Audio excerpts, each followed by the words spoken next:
How do you fill a radio studio with radio people? Just tell them there's some free food available and they'll come storming in. Especially the sports department. Especially the sports guys. Well, this morning has been something new for us. Ned Bell is here. Ned is the executive chef at the Cabana Bar and Grill, his restaurant. It's in Kelowna. He's cooked at Le Crocodile. He's been with Rob Feeney's Lumiere. He's on the Food Network. But he's here today cooking up a storm on behalf of BCFresh. These are the vegetables that are grown by 32 family farms throughout the Fraser Valley. And what all have you got in there? Well, my succotash today, golden beets, Savoy cabbage, yams, sweet potatoes. I've made a rosti, which is a grated potato pancake with some aged cheddar in it. I had some farm fresh eggs, some caramelized onions. Just a really simple thing for you guys this morning. It was funny to see the stampede or swarm of people come from all across the office to come and try it. I want to ask a chef whether you ever get tired of cooking.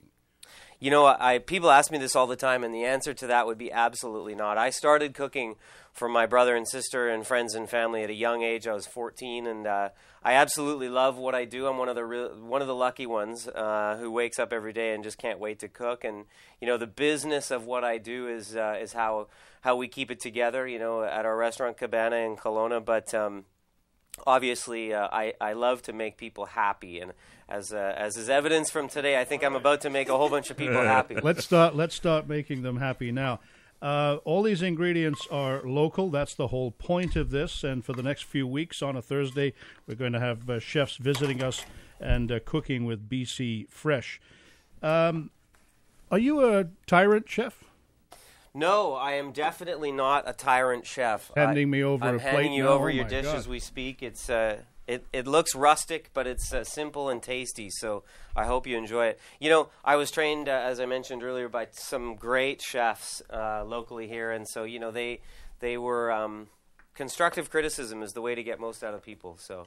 Now, my mom told me not to talk with my mouth full. But you're doing that. I'm doing it anyway. Yeah. The smell is just unbelievable. So caramelized onions, the sweet potato, the golden beets. You know, when you make it into a succotash like this, some Fraser Valley corn, all from Eat Fresh, BCFresh. You know, and you bring it all together in a dish like that.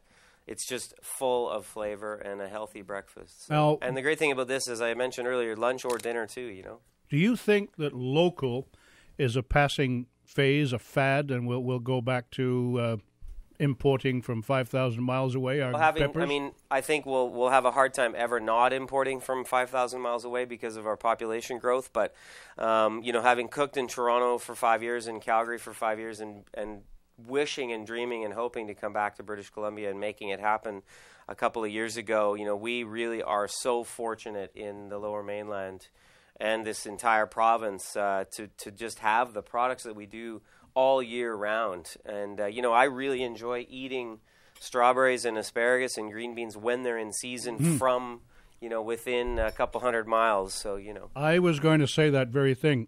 I come from the old country, from Europe, and you just didn't expect to get strawberries in January. Exactly. And you looked forward to the changing seasons because that's when you got the freshest food. That's simply the way it was. You know, cooking for your friends and family is all about passion, and certainly when you have young families, you know, children can be picky, but if you start them at a young age being a part of the cooking and shopping, going out to the farmers markets, you know, going to Fraser Valley. I mean, I've been to 2 farmers markets since I've been here for a week, and, you know, you just get such an appreciation for local. Amy, verdict on the succotash. Don't talk with your mouth full.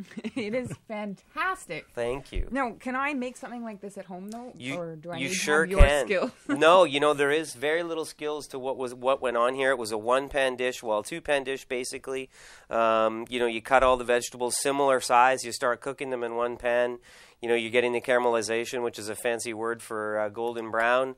and then you either poach or scramble some eggs, put them on top, and the potato pancake is the only thing that took a little bit of effort. But my new 4-week-old son Max and I did that last night together at about 1 a.m. when he was having his last feed. So. Jimmy Mullen, give us a verdict on the Succotash this morning. You know it must be good when it shuts up the sports guy. How is this redefined local cuisine in terms of giving it an overall kind of BC brand? Having this kind of 100-mile idea in terms BC, of where you buy the great thing about, people ask me all the time, what is Canadian cuisine? What is BC cuisine? And, I obviously was raised in the Lower Mainland, and now I live in the Okanagan. To me, our cuisine is wherever we may be at that moment, that time of year, seasonally. So how it's redefined us, I think, is, as Philip mentioned earlier, is bringing us back to the old school mentality of eating what's in season, when it's in season, eating the best. We eat with our eyes, and it's a beautiful dish you've got in front of you. It's colorful, obviously smells the room. It certainly does. I don't know about the rest of the guys when they come in here. Yeah, for the they rest might of be the jealous. Day. They might be jealous. Ned, thank you for coming in and doing this. My pleasure. I look forward to doing it again sometime. Ned Bell, and visit him at the Cabana in Kelowna, and our thanks to our friends at BCFresh.